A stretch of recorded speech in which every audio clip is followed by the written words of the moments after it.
Assalamualaikum warahmatullahi wabarakatuh. Kami dari kelompok A Sistem Informasi Manajemen yang akan menjelaskan materi tentang e-commerce, pasar modern, pasar digital. E-commerce atau electronic commerce adalah suatu kumpulan dinamis antara aplikasi dan proses bisnis yang menghubungkan antara perusahaan dan konsumen yang dilakukan dengan pertukaran barang dari berbagai komoditi dalam skala yang luas. Keberadaan e-commerce menjadikan sebuah alternatif bisnis yang cukup menjanjikan karena proses penggunaannya yaitu jual beli maupun pemasaran yang terlihat lebih efisien karena memperlihatkan adanya kemudahan transaksi, mempercepat proses transaksi, serta adanya pengurangan biaya. Selanjutnya, ada beberapa hal yang membuat e-commerce berbeda dengan yang lain. Tidak lagi bertemunya pembeli dengan penjual, melainkan dengan ruang pasar, serta keberadaan e-commerce akan mengurangi biaya yang lebih hemat atau transaction cost. Selanjutnya ada jangkauan global, di mana e-commerce memungkinkan transaksi lintas budaya dan bangsa untuk mempermudah dan mengurangi biaya yang harus dikeluarkan daripada bisnis dengan konsep tradisional. Oleh karenanya, akan berakibat pada potensi pasar untuk suatu e-commerce yang nantinya akan sama dengan ukuran populasi online di dunia. Ketiga, ada standar universal. Kelebihan yang menarik dari teknologi e-commerce yaitu standar teknis untuk melakukan e-commerce. Hal tersebut berpengaruh besar terhadap rendahnya biaya masuk pasar. Selanjutnya ada kaya manfaat. Kaya manfaat tersebut merujuk pada kompleksitas dan isi dari suatu pesan yang beragam seperti video, audio, dan pesan lainnya.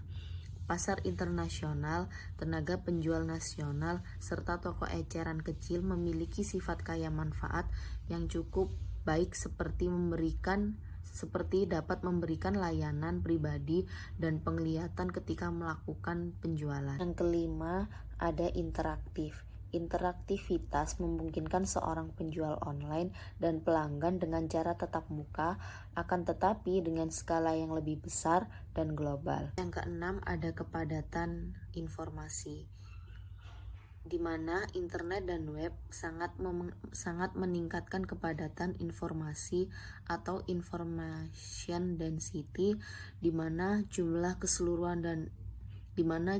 keseluruhan dua kualitas informasi yang tersedia untuk peserta, pelanggan, serta penjual di pasar. Dalam kepadatan informasi, pasar e-commerce akan membuat harga lebih transparan. Dan yang terakhir ada personalisasi dan penyesuaian. Teknologi e-commerce memungkinkan akan terjadinya personalisasi, di mana pedagang dapat memberikan pesan pemasaran kepada pelanggan sesuai kualifikasi yang diharapkan. Selanjutnya ada pasar digital yang merupakan suatu usaha untuk melakukan pemasaran atau promosi sebuah brand tertentu melalui dunia digital atau media internet.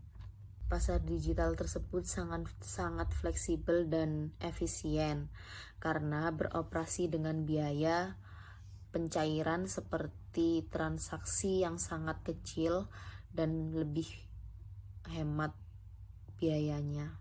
Selanjutnya ada barang digital atau digital goods yang merupakan suatu barang yang dikirimkan melalui jaringan digital. Secara umum, biaya marginal dalam barang digital untuk menghasilkan satu unit tambahan hampir tidak ada. Akan tetapi untuk menghasilkan suatu unit asli, yang pertama cukup tinggi dan pada kenyataannya hampir seluruh total biaya produk, terdapat beberapa biaya lain persediaan dan distribusi.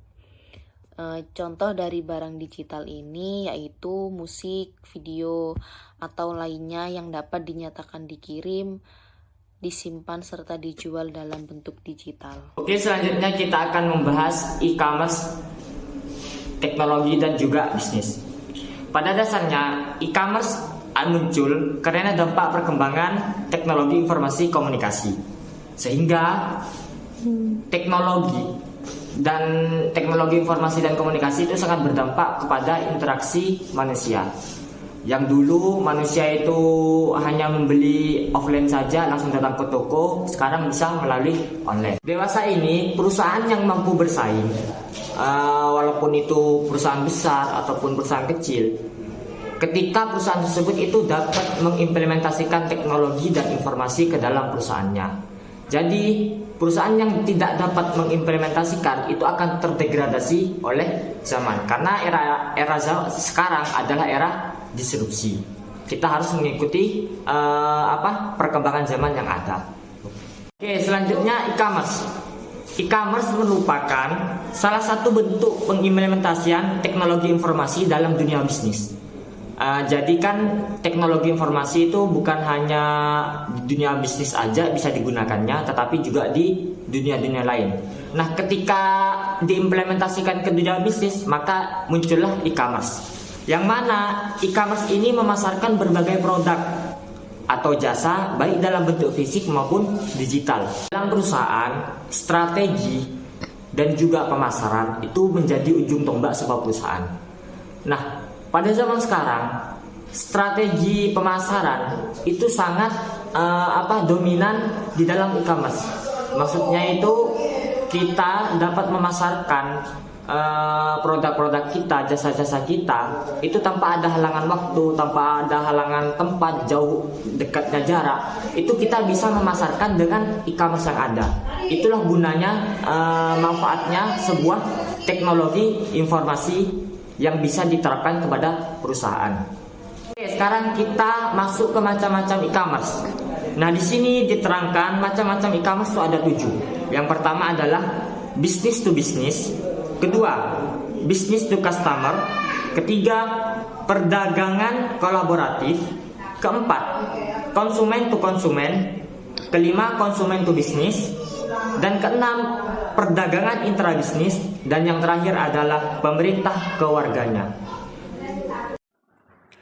Mobile commerce adalah bentuk yang paling cepat berkembang dari e-commerce, dengan beberapa daerah berkembang pada tingkat 50% atau lebih per tahunnya, dan diperkirakan tumbuh menjadi 19 juta US dollars pada tahun 2014. Layanan dan aplikasi e-commerce. Di sini dibagi menjadi 4 bagian. Yang pertama, layanan berbasis lokasi. Di sini contohnya yaitu wikitut.me. Di sini merupakan perangkat lunak yang menyediakan jenis browser khusus untuk smartphone yang dilengkapi dengan sistem penentuan lokasi global atau disebut juga dengan GPS dan kompas yang dapat mengidentifikasi di mana ponsel diarahkan.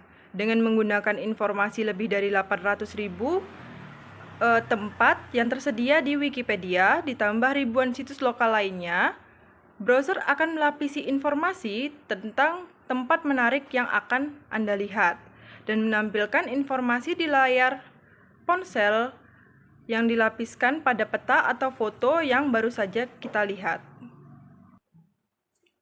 Yang kedua yaitu perbankan dan jasa keuangan.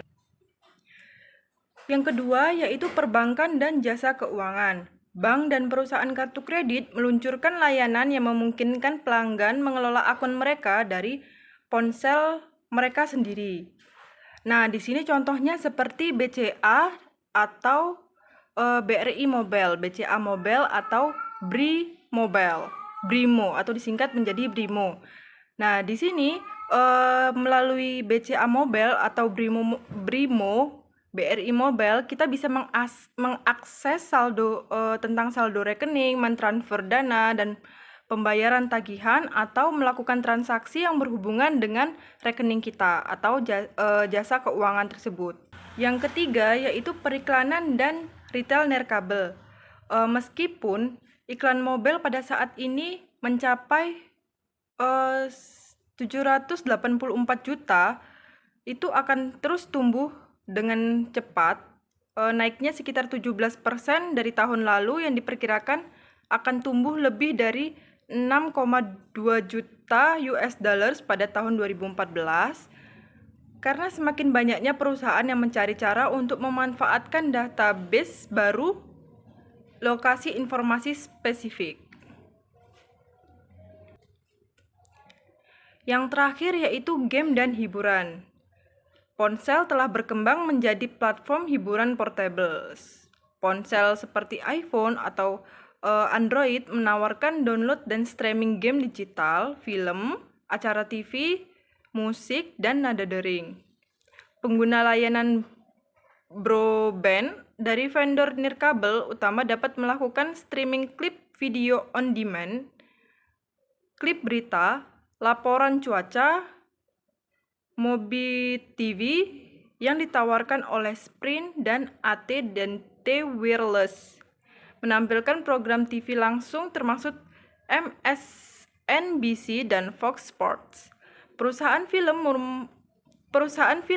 mulai memproduksi film pendek yang secara eksplisit dirancang untuk dimainkan di ponsel. Nah, kemudian saya akan melanjutkan materi tentang membangun e-commerce.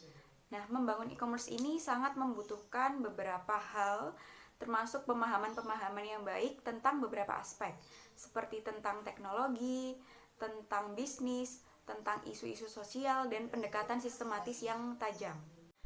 Nah, untuk membangun atau menciptakan situs e-commerce yang sukses, itu ada 2 tantangan yang harus diperhatikan. Yang pertama adalah mengembangkan pemahaman yang jelas tentang tujuan bisnis yang akan dicapai. Kemudian yang kedua adalah dengan mengetahui teknologi-teknologi yang baik yang akan dipilih supaya bisa mencapai tujuan bisnis tersebut. Nah, selanjutnya dalam pembuatan situs e-commerce ini ada yang namanya area utama, di mana dalam area utama ini ada keputusan-keputusan yang perlu dibuat. Nah, dalam hal organisasi dan sumber daya manusia, pemilik usaha atau pemilik situs e-commerce ini harus membentuk sebuah tim yang berisi dengan individu-individu yang memiliki keahlian khusus, yang memiliki kemampuan khusus dalam membuat, membangun, dan mengelola situs e-commerce dengan baik.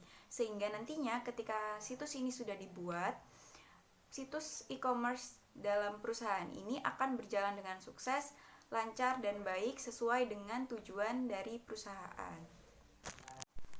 Nah, kemudian tim-tim yang telah dibentuk ini tadilah juga yang menentukan penggunaan perangkat keras yang mana, perangkat lunak, juga infrastruktur telekomunikasi yang dirasa memadai bagi pembuatan situs e-commerce pada perusahaan. Nah, dalam membangun situs e-commerce itu ada beberapa hal yang harus diidentifikasi. Di antaranya ada tujuan bisnis, kemudian ada peran sistem, dan juga ada kebutuhan informasi. Yang pertama ada tujuan bisnis.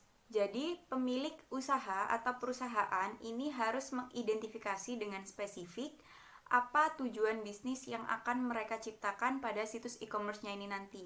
Jadi sederhananya tujuan bisnis pada pembangunan situs e-commerce ini berupa hal-hal apa yang perusahaan harapkan untuk bisa ada di situs e-commerce yang akan mereka bangun nanti. Yang kedua, ada fungsi dan peran sistem, di mana ini merupakan kemampuan sistem informasi yang dibutuhkan oleh perusahaan untuk mencapai tujuan bisnis. Dan yang ketiga, ada kebutuhan informasi, di mana kebutuhan informasi ini merupakan sebuah elemen-elemen yang bisa diproduksi oleh sebuah sistem untuk mencapai suatu tujuan bisnis. Kemudian selanjutnya di sini masuk kepada keputusan dalam pembangunan situs e-commerce yang ingin dijalankan.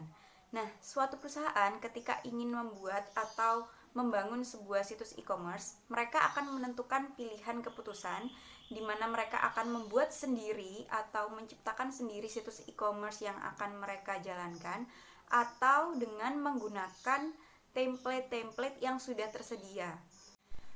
Jika sebuah perusahaan memutuskan pilihannya untuk membangun situs e-commerce dengan menggunakan template yang sudah tersedia, maka perusahaan tersebut tinggal memasukkan data-data kepada template yang sudah ada. Misalkan data seperti data foto, angka, grafik, dan data-data lain yang mereka perlukan dalam situs e-commerce yang akan mereka buat. Dan jika sebuah perusahaan ini menentukan keputusan pembuatan situs e-commerce-nya ini dari pembuatan sendiri atau secara mandiri, maka perusahaan harus menyiapkan tim-tim ahli yang memang expert di bidangnya dalam pembuatan situs untuk membuat sendiri situsnya dan bisa dibuat melalui aplikasi-aplikasi pembuatan situs web yang baik, misalkan seperti Adobe InDesign, Microsoft Expression, dan lain sebagainya. Resiko-resiko yang harus dihadapi ini misalkan seperti pengaturan fitur-fitur yang lebih rumit, proses pembuatan yang lebih lama, serta adanya biaya pengembangan yang besar sehingga perusahaan harus siap untuk menanggung biaya pengembangan situs e-commerce yang mereka jalankan. Kemudian selain keputusan pembangunan, ada juga yang namanya keputusan pengelolaan atau hosting. Nah, sebagian besar bisnis atau perusahaan itu mereka memilih untuk mengalihdayakan web atau situs e-commerce yang mereka miliki atau yang dinamakan outsourcing hosting atau alih daya. Nah, ini bentuknya seperti mereka mempercayakan situs e-commerce-nya atau menggunakan jasa perusahaan lain untuk mengambil alih penggunaan situs e-commerce atau pengoperasiannya, sehingga perusahaan lain ini bertanggung jawab untuk mengoperasikan situs e-commerce yang mereka miliki selama 24 jam secara penuh. Dan pembahasan yang terakhir adalah anggaran situs web, di mana dalam setiap pengoperasian situs web ini pastinya memerlukan anggaran biaya yang harus dikeluarkan oleh sebuah perusahaan jika ingin membangun situs e-commerce mereka sendiri. Dan itulah tadi materi tentang membangun situs e-commerce pada sebuah perusahaan, mulai dari hal-hal yang harus diperhatikan, keputusan pembangunan, keputusan pengelolaan atau hosting, serta anggaran biayanya. Sekian dari saya, kurang lebihnya saya mohon maaf. Assalamualaikum warahmatullahi wabarakatuh.